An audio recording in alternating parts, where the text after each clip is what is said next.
The morning sun cast long shadows across Riverside Community Center, as three very different people walked through its doors, each carrying their own reasons for being there. None of them expected that this Tuesday would change everything they thought they knew about their neighbors. Elena Rodriguez had been running the community garden project for 6 months now, and frankly, she was getting tired of working alone. As the daughter of immigrants who had built a successful landscaping business from nothing, she understood the value of hard work and community. But lately, it felt like she was the only one who cared about bringing fresh vegetables to families who couldn't afford organic produce from the fancy grocery stores. Downtown, she adjusted her worn baseball cap and surveyed the empty garden plots behind the center. The soil was rich and ready, but what good was perfect dirt if no one wanted to get their hands dirty? Elena had put up flyers all over the neighborhood, posted on social media, even asked the center director to make announcements. Still, most days she found herself weeding alone, talking to tomato plants because they were better listeners than most people. That morning felt different, though. As she unlocked the tool shed, she noticed 2 people lingering near the garden entrance, both looking uncertain and maybe a little lost. The first was an elderly man in a perfectly pressed shirt and slacks that probably cost more than Elena made in a week. Everything about him screamed money and formality, from his expensive watch to the way he stood with military precision. He kept checking his phone and glancing around like he was worried someone might see him there. The second person couldn't have been more different. A young woman with bright purple streaks in her dark hair, wearing ripped jeans and a vintage band shirt. She had the kind of tattoos that told stories and earbuds dangling around her neck. She kept taking pictures of the garden with an old film camera, stepping back and forth to find the right angle. Elena almost turned away. The old man looked like the type who complained about property values at city council meetings, and the young woman seemed more interested in Instagram content than actual farming. But something made her walk over anyway. Maybe it was the way they both looked genuinely curious about the garden, or maybe she was just desperate for help. "You two hear about the community garden?" Elena called out, wiping soil from her hands on her jeans. The elderly man straightened up even more, if that was possible. "Yes, I believe so. I'm Theodore Westfield. I saw the notice in the community center newsletter." His voice carried the kind of authority that suggested he was used to being listened to, but there was something hesitant about the way he spoke, like he wasn't quite sure he belonged here. The young woman lowered her camera and smiled. "I'm River Chen. I've been walking past this place for weeks, and today I finally decided to check it out. Are you the person who's been growing all these amazing vegetables by yourself?" Elena found herself smiling back. There was something genuine about River's enthusiasm that felt refreshing. "That's me, Elena Rodriguez. And yes, I've been doing most of this solo, which is why I'm really hoping to get some help." Theodore cleared his throat politely. "I should mention that I don't have any experience with gardening.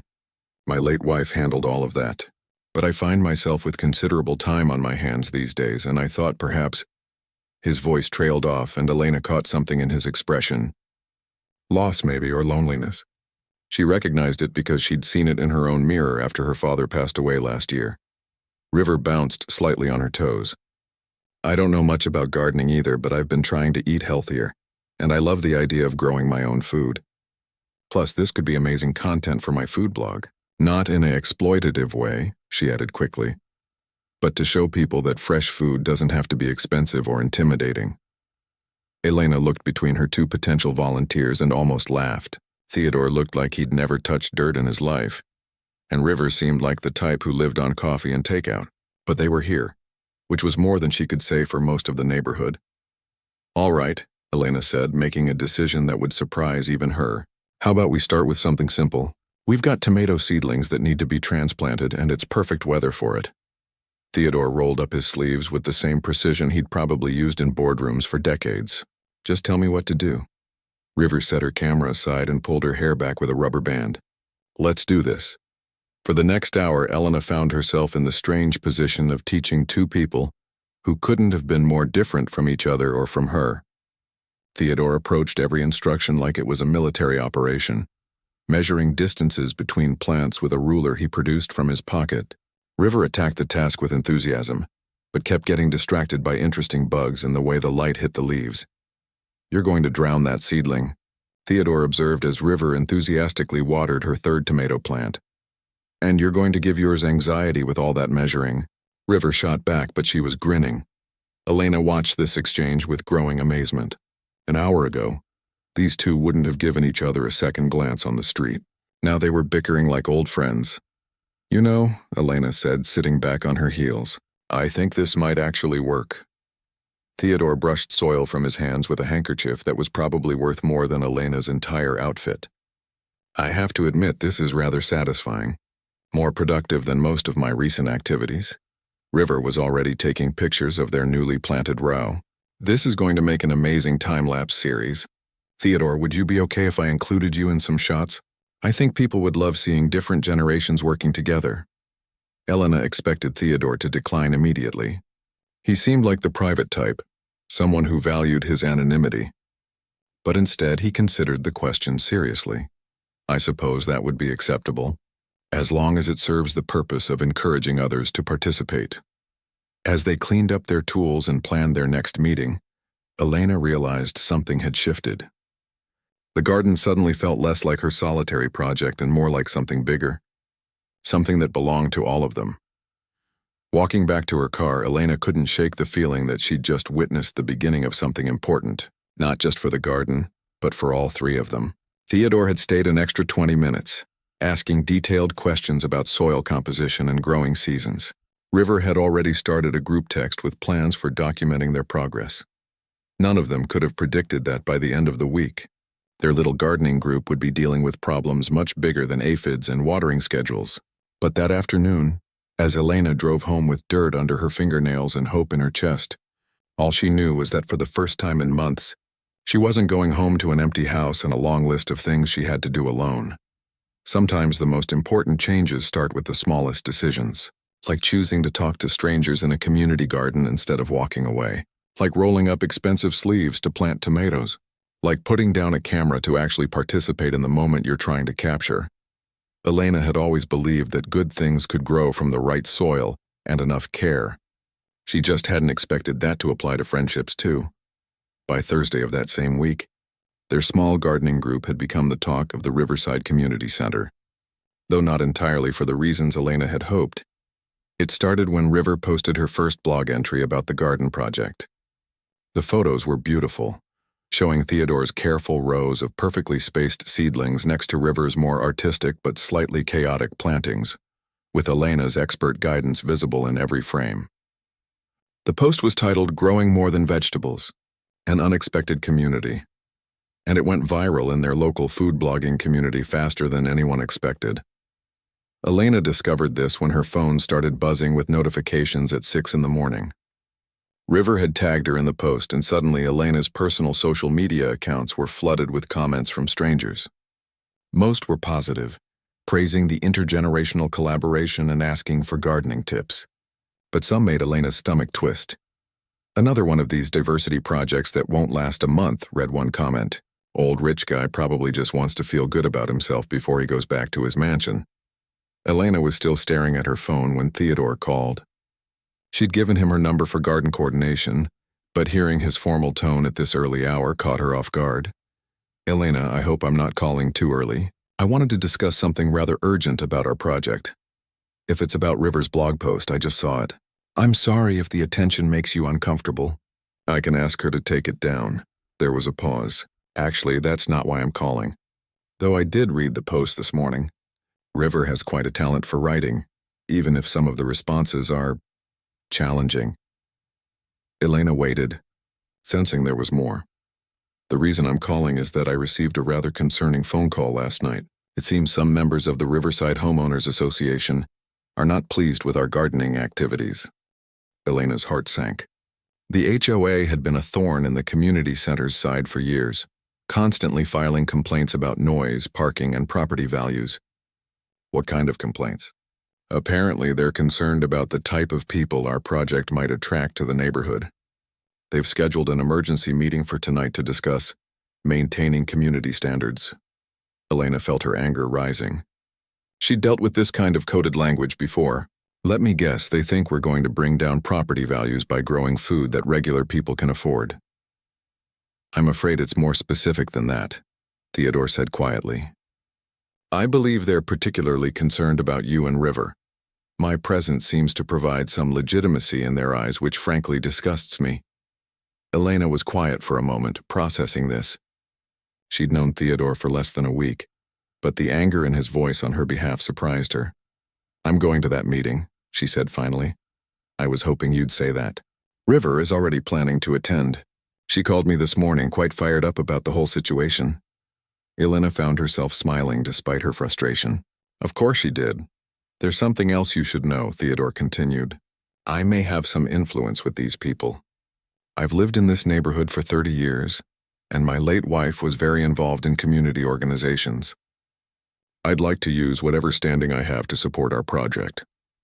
After they hung up, Elena sat in her kitchen, staring at her coffee and thinking about how quickly things could change. 3 days ago, she'd been a woman working alone in a garden. Now she was part of something that apparently threatened the established order enough to warrant an emergency HOA meeting. River showed up at Elena's house that afternoon, carrying her camera bag and a notebook filled with research. I spent all morning looking into the HOA's history, River announced, settling onto Elena's couch like they'd been friends for years. Did you know they've filed complaints against the community center 17 times in the past 2 years? Most of them get dismissed, but they keep trying. Elena poured River a glass of iced tea. What kind of complaints? Everything from noise violations during children's birthday parties to objecting to the community center's free meal program because it attracted undesirable elements. They're basically trying to price out anyone who isn't wealthy. Elena wasn't surprised, but hearing it laid out so clearly still stung. So what's the plan for tonight? River grinned, and Elena could see why her blog had taken off. There was something infectious about her energy. I'm going to document everything. Not to embarrass anyone, but to create a record of what actually gets said. And I've been researching community garden benefits all morning. Did you know that neighborhoods with community gardens have 16% lower crime rates and 12% higher property values? Where did you get those statistics? University study from last year. Theodore actually sent me the link this morning. Apparently, he spent the morning doing research too. Elena shook her head, amazed. He texted you research? 3 different studies, actually, and a very formal email with what he called talking points for consideration. I think he's more invested in this than any of us realized. That evening, the 3 of them met outside the community center before the HOA meeting. Theodore had dressed even more formally than usual, in a dark suit that screamed authority and respectability. River had toned down her usual style, wearing dark jeans and a simple sweater, but she'd kept her colorful hair and confident attitude. Elena wore her best dress and the pearl earrings her mother had given her for graduation. We look like we're going to court, River observed. In a way we are, Theodore replied. We're making a case for our right to exist in this community. The meeting was held in the community center's main room, which felt surreal to Elena. They were fighting for the right to garden behind the very building they were sitting in. About 30 people had shown up, which was apparently a large turnout for the HOA. The president of the association was a woman named Patricia Winters, who Elena recognized from the grocery store but had never spoken to. She had the kind of carefully maintained appearance that suggested significant time and money spent on looking effortlessly perfect. We're here tonight to address concerns about recent activities that may impact our neighborhood's character and property values, Patricia began, her voice carrying the practiced tone of someone used to running meetings. Elena, River and Theodore sat in the front row, which seemed to make several people uncomfortable. Elena could feel eyes on them, assessing and judging. I understand there's been some unauthorized expansion of activities at the community center, Patricia continued. Specifically, what's being called a community garden that appears to be attracting individuals from outside our immediate neighborhood. River raised her hand. Excuse me, but I live 6 blocks from here and Elena lives 4 blocks away. How is that outside the neighborhood? Patricia's smile was thin. I think we all understand what I mean. The room fell quiet, and Elena felt that familiar knot in her stomach that came with barely concealed prejudice. But before she could respond, Theodore stood up. I'm afraid I don't understand what you mean, Patricia. Could you be more specific about your concerns? The shift in the room was immediate. Theodore's presence clearly carried weight with this crowd, and Patricia's demeanor changed noticeably. Theodore, Of course, we all respect your family's long-standing contribution to this neighborhood, but surely you can see how unregulated activities might lead to complications. What kind of complications? Theodore's voice had taken on a courtroom quality that Elena found impressive. Well, increased foot traffic, parking issues, and frankly, we don't know who might be attracted to free food distribution. Elena stood up. There's no food distribution. We're growing vegetables for ourselves and anyone who wants to help with the work. A man in the back called out, "What about all the people coming around taking pictures? My wife saw strangers walking through the neighborhood yesterday." River pulled out her phone. That was probably people interested in starting their own gardens after reading my blog post. I can show you the comments if you'd like. They're from people all over the city asking for advice on starting community gardens in their own neighborhoods. Patricia held up a hand. The point is that this activity was started without proper community input or oversight. We have procedures for neighborhood improvements. Theodore moved to the center of the room. Patricia, I've been part of this community for 3 decades. I've served on the school board, contributed to local charities, and paid substantial property taxes that have helped maintain the quality of life we all enjoy. In all that time, I have never seen our community benefit more from any single activity than from this garden project. The room murmured with surprise. Elena felt a warmth in her chest watching this distinguished man defend their small project. In less than a week, Theodore continued, I've seen neighbors who have never spoken to each other working side by side. I've watched young people learn valuable skills and experience the satisfaction of productive work for the first time in months. Most importantly, I've discovered that community isn't about maintaining barriers between different types of people. It's about finding common ground, quite literally in this case. Patricia looked flustered. Theodore, I'm sure your intentions are good, but we have to consider the long-term implications. River stood up, and Elena was proud to see that she didn't look intimidated at all. Can I share something? My blog post about the garden has been read by over 5,000 people in the past 3 days. I've gotten messages from families saying they want to move to this neighborhood specifically because of the community garden. People see this as a sign that this is a place where neighbors care about each other. She pulled up her phone. I have 3 messages from people asking about houses for sale in this area. They specifically mentioned wanting to be part of a community that values collaboration and sustainability. That sounds like something that would increase property values, not decrease them. Elena watched the faces in the room and saw the calculation happening. Property values were a language this crowd understood. Patricia was clearly struggling to maintain control of the narrative. While that's interesting, we still need to ensure that any community activities are properly supervised and managed.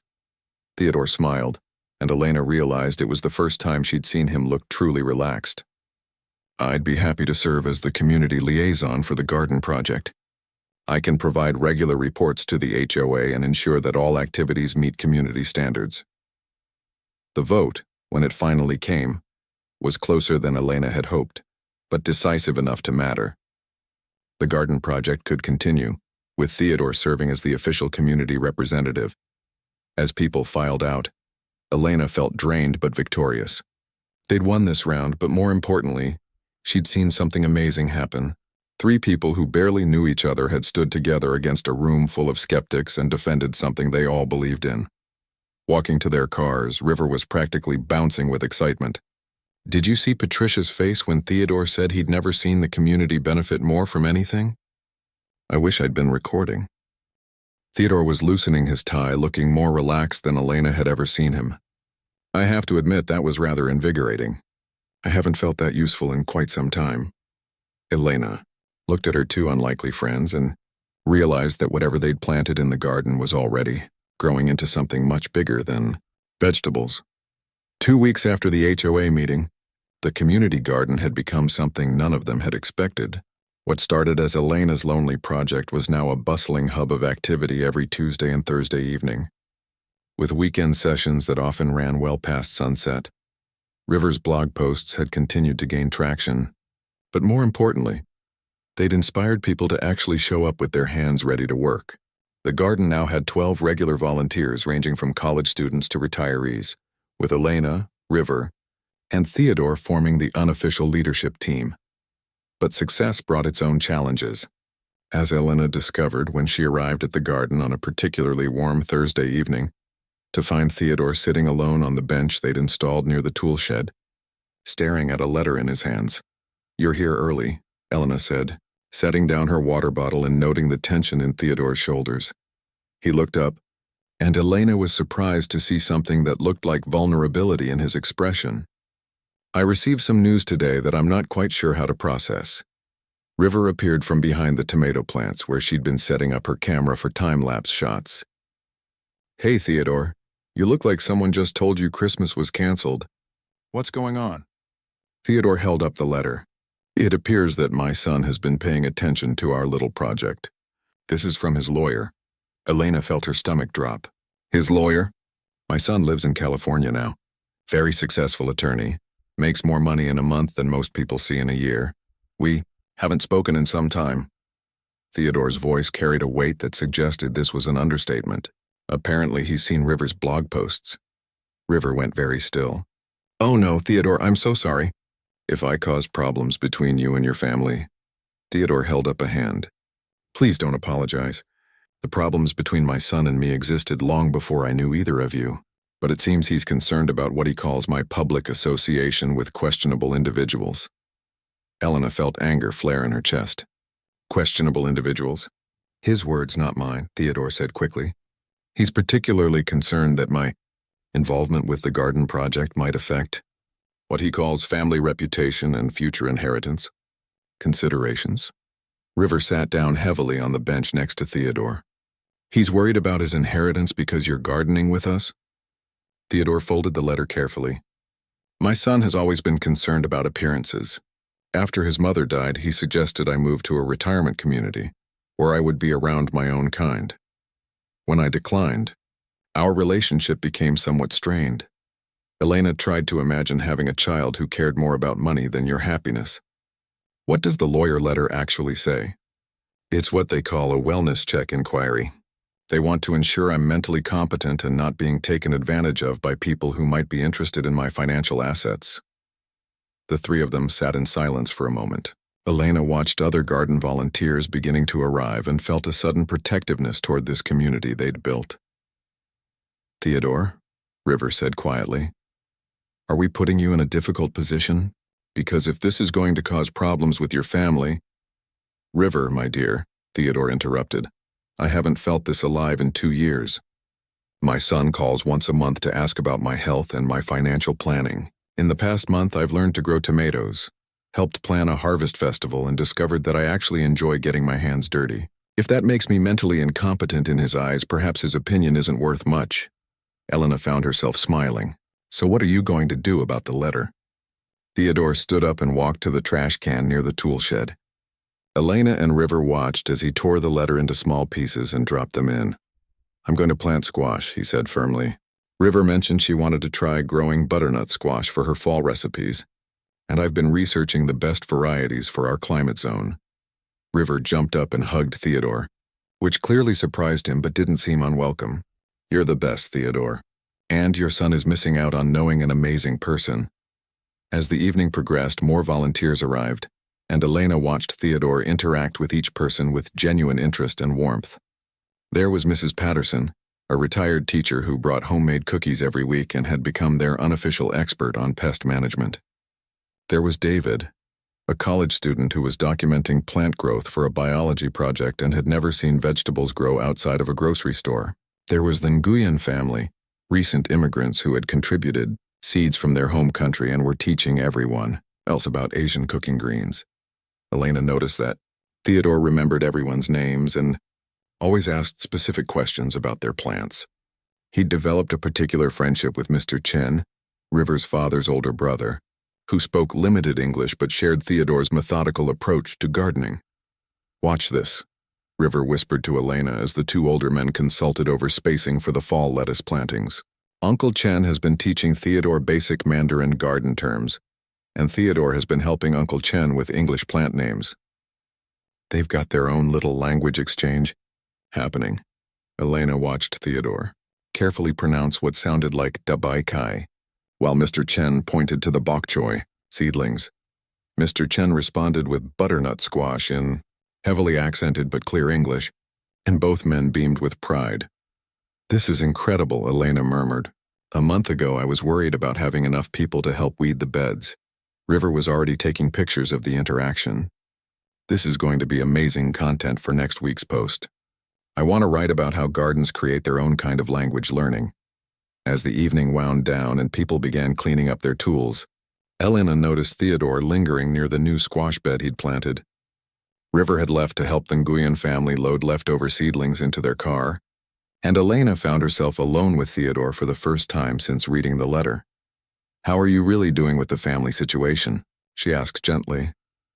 Theodore was quiet for a moment, brushing soil from his hands with the same methodical care he brought to everything. "Elena, I want to tell you something I haven't shared with anyone, including River." Elena waited, sensing this was important. "My wife died 18 months ago. Cancer. I spent the last 6 months of her life trying to take care of her, and I wasn't very good at it. After the funeral, my son came to visit and basically told me I needed to get my affairs in order and stop pretending I could live independently." Elena felt her heart break a little. "Theodore, for the past year I felt like I was just waiting for my health to fail, waiting for my son to convince me to sell the house, waiting for my life to be officially over." He looked around the garden, where string lights that River had installed were beginning to twinkle in the growing dusk. "This place, working with you and River and everyone else, it's the first time since Margaret died that I felt like I have a purpose."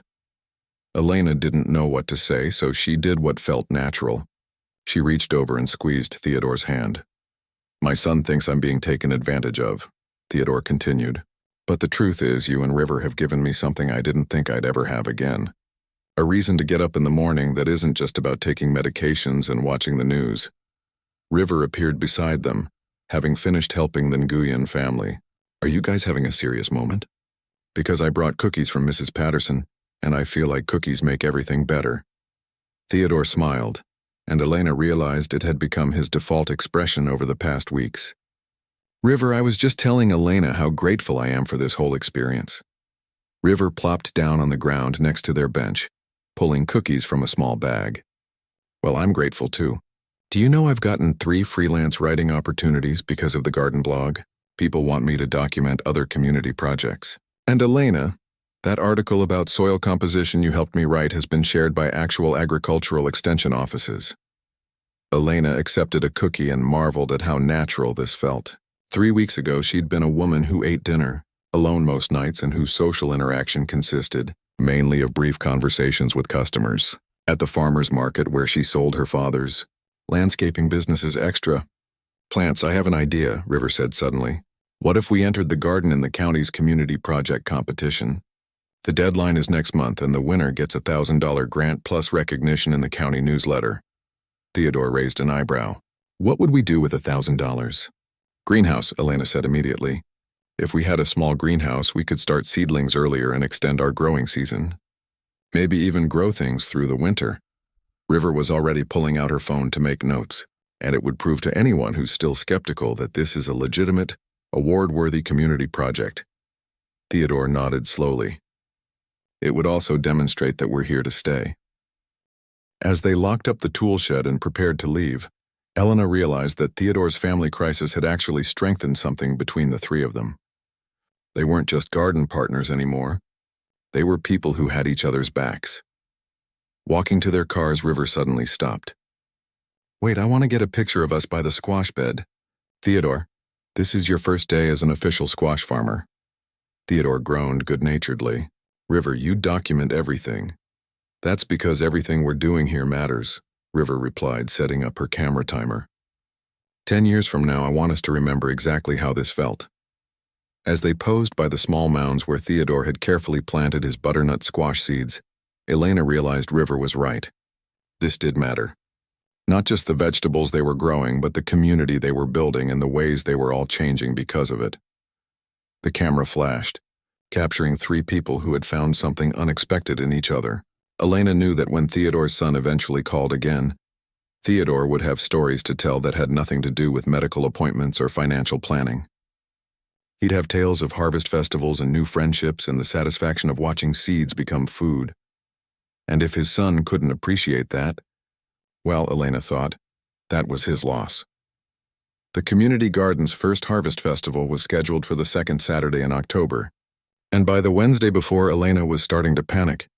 What had seemed like a simple celebration of their growing season had somehow evolved into an event that half the neighborhood was planning to attend. River's blog posts about the festival had caught the attention of the local newspaper, which wanted to send a photographer.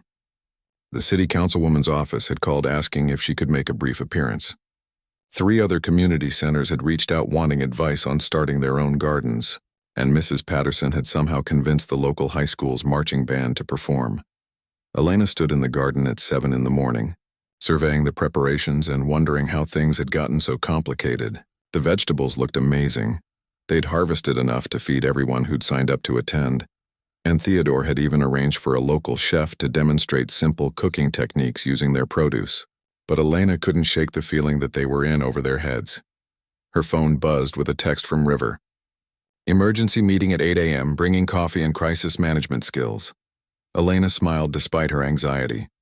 In the 2 months since they had started working together, River had become the kind of friend who showed up with exactly what you needed. Often before you knew you needed it, Theodore arrived first, looking uncharacteristically flustered and carrying a stack of papers that Elena suspected represented his attempt to organize every detail of the festival into manageable lists. "I've been awake since 5, he announced without preamble. "I believe we may have underestimated the complexity of this event." River appeared with a coffee tray and her usual optimistic energy, but Elena noticed strain around her eyes. "Okay, team meeting. What are our biggest problems?" Elena sat down on their bench and accepted coffee gratefully. "Well, we're expecting about 60 people, but I just realized we only have seating for maybe 20, and I have no idea how to manage food service for that many people." Theodore consulted his lists. "I've arranged for tables and chairs from the church down the street, but we need volunteers to set up and break down. Also, the weather forecast shows possible rain on Saturday morning." River pulled out her phone and started making notes. "Okay, logistics we can handle. Theodore, can you call your church contact and arrange pickup for the tables? Elena, what if we moved some of the cooking demonstrations inside the community center as backup for rain?" Elena nodded, feeling some of her anxiety ease. This was what she'd learned to love about working with Theodore and River. They were problem solvers. "There's something else," River said, looking uncharacteristically hesitant. "I got a call yesterday from someone at the county. They want to include our festival in their community spotlight newsletter, which is awesome, but they also mentioned that some community members have been calling with concerns about the event." Elena's stomach tightened. "What kind of concerns?" "The usual. Traffic, parking, noise, but also some complaints about whether the community center should be hosting events that attract people from other neighborhoods." Theodore's expression darkened. "Let me guess. These complaints came from certain members of the HOA. River nodded. The county person was really nice about it. She said events like ours are exactly what they want to support, but she wanted to give us a heads up that there might be some people looking for reasons to complain on Saturday. Elena felt familiar anger building. "So we're supposed to tone down our celebration because some people don't like the idea of neighbors actually talking to each other?" "Absolutely not," Theodore said firmly. "We're going to have the best harvest festival this neighborhood has ever seen, and we're going to do it with class and dignity." River grinned. "I love it when Theodore gets fired up. You sound like you're about to lead a revolution." "Maybe I am," Theodore replied, and Elena was struck by how much he'd changed over the past 2 months. The formal, uncertain man she'd met in the garden had become someone who spoke with passion and conviction. By Friday evening, their small crisis had transformed into something that felt more like excited anticipation. The 3 of them worked late into the evening, washing vegetables, setting up displays, and hanging the string, lights that had become River's signature touch for every garden event. Elena was arranging bunches of carrots when River asked the question that had been hanging in the air all week. "What if this doesn't work? What if we have 60 people show up and it's a disaster?" Theodore looked up from the squash display he was organizing with mathematical precision. "River, in my professional life I learned that success isn't about avoiding failure. It's about being willing to try something worthwhile even when you can't guarantee the outcome." Elena wiped her hands on her jeans and looked around the garden. "You know what I realized this week? Even if the festival is a complete mess, we've already succeeded. Look at what we've built here." She gestured toward the neat rows of plants, the comfortable seating areas they'd created. the tool shed that had become a gathering place for impromptu conversations. 6 months ago, this was just empty space. Now it's a place where people come to learn and work together and feel connected to their community. River was setting up her camera to document their final preparations, and we've proved that people who are supposed to have nothing in common can become real friends. Elena caught Theodore's eye and saw him smile. Indeed, though I have to admit, when I first saw you two that morning, I never imagined we'd end up planning festivals together. What did you think? River asked, grinning. Theodore considered this seriously. I thought Elena looked competent but overwhelmed, and I thought you looked like you might take pictures for an hour and then disappear. River laughed. That's totally fair. I probably would have if you guys hadn't been so welcoming. What about you, Elena? First impressions? Elena looked at her two friends, thinking about honesty versus politeness. I thought Theodore was going to complain about getting his clothes dirty, and I thought River was going to treat this like a social media opportunity. Also fair, River admitted. And now? Elena felt that warmth in her chest that had become familiar whenever she thought about how much her life had changed. Now I can't imagine doing any of this without you two. Saturday morning dawned cloudy but dry, and by 9 o'clock the garden was bustling with more activity than Elena had ever seen. The marching band had set up near the community center entrance and was playing upbeat songs that made everything feel festive. The local chef, a woman named Carmen who ran a farm-to-table restaurant downtown, had attracted a crowd with her demonstration of how to make salsa using their tomatoes and peppers. Elena moved through the crowd, greeting people and marveling at the diversity of attendees. There were families with young children who were fascinated by the idea that vegetables came from dirt, not grocery stores. There were elderly neighbors who shared stories about their own gardening experiences. There were college students taking notes for environmental science projects, and food bloggers who wanted to interview River about community gardening.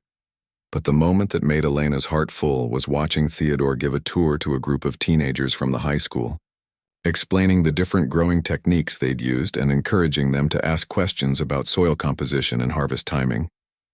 You know, River appeared beside Elena, as she so often did. 6 months ago, Theodore probably crossed the street to avoid groups of teenagers. Elena laughed. And 6 months ago, you probably would have been too intimidated to interview the city councilwoman about municipal gardening policy. River gestured toward the community center entrance, where she'd set up an informal interview station. Speaking of which, she's been asking great questions about how other neighborhoods could start similar projects. I think we might have accidentally started a movement. As the afternoon progressed, Elena realized that their success wasn't just about the number of people who attended or the positive media coverage. It was about the conversations happening throughout the garden. She overheard a retired teacher offering to help a young mother start herbs on her apartment balcony. She watched Mr. Chen teaching a group of kids how to tell when tomatoes were perfectly ripe. She saw Theodore deep in conversation with 2 other widowers who'd been drawn to the garden by his example. The only tense moment came when Patricia Winters from the HOA arrived with 2 other board members, clearly looking for violations or problems. Elena felt her shoulders tighten as she watched them walk through the festival with clipboards and serious expressions. But Theodore noticed them too, and Elena watched with admiration as he approached the group with calm confidence. Patricia, how wonderful that you could join us. Would you like a tour of the garden? I'd love to show you what we've accomplished. Elena couldn't hear the entire conversation, but she could see Patricia's expression gradually change from skeptical to impressed as Theodore explained their water conservation techniques and showed off the precision of their planting layouts. By the time the HOA group left, Patricia was carrying a bag of fresh vegetables and had asked Theodore for information about starting a garden in her own neighborhood. As the festival wound down and volunteers began cleaning up, Elena found herself sitting on their favorite bench with River and Theodore, watching the last few families take pictures among the plants. I can't believe we pulled this off, River said, looking tired but happy. Theodore was examining his notebook, where he'd apparently been tracking the event's success metrics. We had 73 attendees, positive coverage from 2 media outlets, and requests for information from 4 other communities. By any measure, this was a significant success. Elena looked around the garden, which looked exactly the same as it had that morning, but somehow felt completely different. You know what the best part is? I heard at least 6 people making plans to start their own gardens. And Mrs. Patterson is organizing a seed swap for next spring. River pulled out her camera for one last photo. Group shot by the squash bed? Theodore, your butternut squash was the hit of the cooking demonstration. As they posed for River's camera, Elena realized that this festival had been about more than celebrating their harvest. It had been proof that their little experiment in community building could inspire other people to try their own experiments. Theodore's formal approach, River's creative energy, and Elena's practical knowledge had combined into something bigger than any of them could have created alone. And now that combination was spreading to other gardens, other neighborhoods, other groups of unlikely friends who might discover what could grow when you planted the right seeds in the right soil, with the right care. Walking to their cars as the sun set, Elena felt the satisfaction that comes from a day well spent and work well done. But more than that, she felt the deep contentment of knowing that she'd found her people in the most unexpected way, and that what they'd built together was strong enough to weather whatever challenges came next. Spring came early the following year, and with it, changes that none of them had anticipated when they'd planted their first tomato seedlings together. Elena arrived at the garden on the first warm morning in March, to find River already there, but instead of her usual energetic bustling, she was sitting quietly on their bench, staring at her phone with an expression Elena had never seen before. "You're here early," Elena said, setting down her coffee and noting the unusual stillness in River's posture. "Everything okay?" River looked up, and Elena was surprised to see tears in her eyes. "I got a job offer yesterday. A really good one." Elena felt her stomach drop, though she tried to keep her voice steady. "That's wonderful. What kind of job?" "Food magazine in Portland. They want me to be their community food correspondent. It's everything I've been working toward. And the salary is more than I've ever made." River's voice was flat in a way that didn't match the excitement Elena would have expected for such good news. Elena sat down beside her friend, processing this information. "Portland is pretty far away." 3,000 miles, River said quietly. "They want me to start in 6 weeks." They sat in silence for a moment, watching the early morning light filter through the trees that had grown fuller over the past year. Elena tried to imagine Tuesday and Thursday evenings without River's camera documenting everything, without her infectious enthusiasm turning every small success into a celebration. "Have you told Theodore?" River shook her head. "I wanted to talk to you first. Elena, I don't know what to do. This job could change my whole career trajectory, but leaving feels like abandoning something really important." Elena understood the conflict, though it hurt to hear it put so directly. "River, you can't turn down an amazing opportunity because of a community garden. It's not just a community garden anymore, and you know it." Before Elena could respond, Theodore's car pulled into the community center parking lot. He emerged with his usual armload of supplies and careful attention to detail, but Elena noticed he moved more slowly than he had 6 months ago. "Good morning, ladies. You're both here early today." Theodore's greeting was warm, but Elena caught something in his expression as he took in River's subdued mood. River took a deep breath. "Theodore, I need to tell you something." As River explained her job offer, Elena watched Theodore's face carefully. She'd learned to read his expressions over the past year, and she could see him processing not just the information but its implications for all of them. When River finished, Theodore was quiet for a long moment. Then he smiled, and Elena was relieved to see that it looked genuine. "River, that's extraordinary news. You've worked incredibly hard, and this recognition is well-deserved." River's eyes filled with tears again. "But what about the garden? What about our writing project for the county? What about the seed swap next month?" Theodore sat down on the bench, creating their familiar triangle. "My dear, the garden will continue because we've built something sustainable. Elena is perfectly capable of managing the day-to-day operations, and I'm not going anywhere. As for the writing project, you've taught me enough about social media that I could probably manage to document our activities, though I doubt my efforts will have quite your artistic flair." Elena almost smiled at the image of Theodore trying to manage River's Instagram account with his formal vocabulary and precise approach to everything. "There's something else," River continued, looking between them. "The magazine specifically mentioned my community garden writing as one of the reasons they want to hire me. They want me to travel around the Pacific Northwest documenting local food projects and community initiatives." This job exists partly because of what we've built here. Elena felt a complex mix of pride and sadness. That's incredible, River. You've turned our little project into something that could help communities all over the region. Theodore nodded. And think of the impact you could have. Instead of inspiring one neighborhood, you could inspire hundreds. River wiped her eyes with the back of her hand. You guys are being way too supportive about this. Aren't you supposed to try to convince me to stay? Elena laughed, though it came out a little shaky. River, if we really cared about you, we'd want what's best for your future, not what's most convenient for us. Though I have to admit, Theodore added, I'm going to miss our Tuesday evening planning sessions terribly. You've taught this old man to think about community building in ways I never imagined. Over the next few weeks, River's impending departure became a driving force that brought out the best in all of them. Elena found herself taking on more of the administrative work that River had been managing, learning about social media and community outreach in ways that surprised her. Theodore stepped up his involvement, taking on the documentation role and discovering that he actually enjoyed writing about their garden activities, though his style was considerably more formal than River's had been. But more importantly, River's leaving forced them to articulate what they'd built together and ensure it could continue without her. I've been thinking, Theodore said one evening as they worked on spring planting preparations. We should formalize the garden structure before River leaves. Create clear guidelines and management procedures so future volunteers know how to maintain what we've established. Elena looked up from the seed starting station they'd set up in the community center. You mean like bylaws? Exactly. And perhaps we should consider establishing the garden as its own nonprofit organization. That would allow us to apply for grants and ensure long-term sustainability. River, who was documenting the seed starting process for her final blog posts about the garden, lowered her camera. Theodore, are you suggesting we turn our little vegetable garden into an official organization?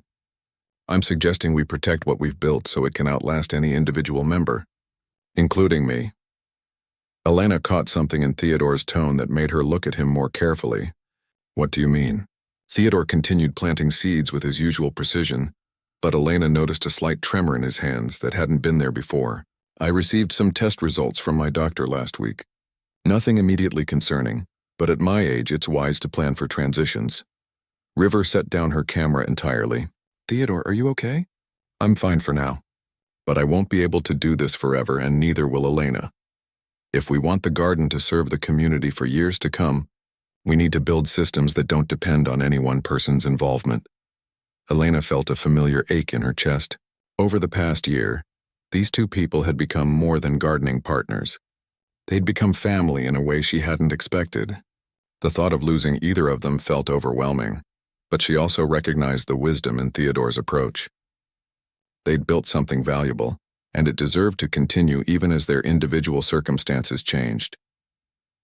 River's last day as a regular garden volunteer was a Tuesday in early April, perfectly timed with the spring planting season. She'd organized it as a celebration rather than a goodbye, inviting all their regular volunteers and several people from other communities who had started gardens inspired by their example. Elena watched River move through the crowd, interviewing people for her final blog post and taking pictures that would document not just their current success but their growth over the past year. She saw River's genuine connection with each person, her ability to make everyone feel valued and heard. But the moment that hit Elena hardest was watching River and Theodore work together to plant the new berry bushes they'd planned for the back corner of the garden. They'd spent weeks researching varieties and spacing, and now they were carefully placing each plant according to Theodore's precise measurements, while River documented the process. This is going to be beautiful in 3 years, River said, stepping back to admire their work.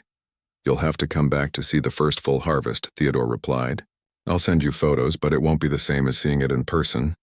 River hugged Theodore, which still looked slightly awkward but much more natural than it had a year ago.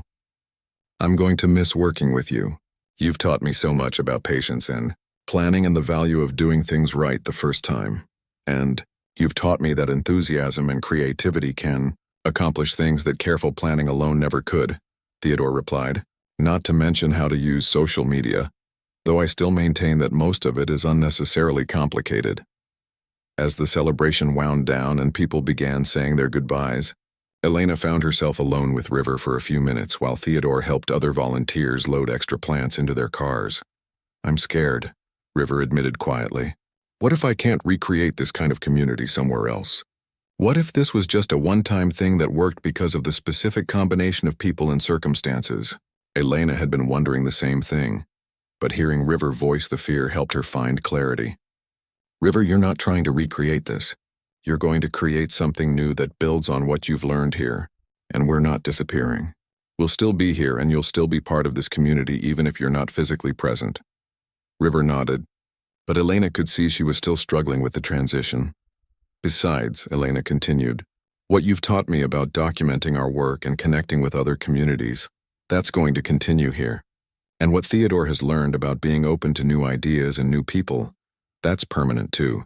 You're not leaving this place unchanged."